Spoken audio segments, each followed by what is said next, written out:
સાબરકાંઠા અને અરવલ્લી જિલ્લાના પશુપાલકો ગત વર્ષની સરખામણીએ ચાલુ વર્ષે ઓછો ભાવ ફેર ચૂકવાયો હોવાના કારણે સાબર ડેરી સામે વિરોધ કરવાના છે। પશુપાલકો મોટી સંખ્યામાં એકઠા થાય તે પૂર્વે સાબર ડેરી ખાતે પોલીસ બંદોબસ્ત ખડકી દેવામાં આવ્યો છે। સાબર ડેરીના સત્તાધીશો દ્વારા ચાલુ વર્ષે ₹960 પ્રતિ કિલો ફેટે વાર્ષિક ભાવ જાહેર કરાયો હતો।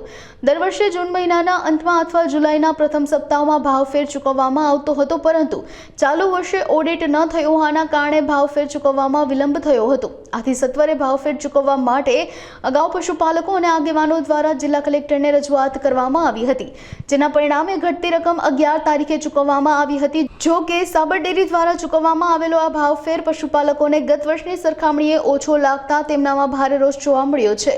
આથી પશુપાલકોના આગેવાનો દ્વારા સોશિયલ મીડિયાના માધ્યમથી દેખાવો કરવા માટે મોટી સંખ્યામાં એકઠા થવા માટેનો મેસેજ પ્રસારિત કરાયો છે, જેના પગલે મોટી સંખ્યામાં ખેડૂતો અને પશુપાલકો સાબર ડેરી ખાતે દેખાવો કરવામાં આવે તેવી શક્યતા છે।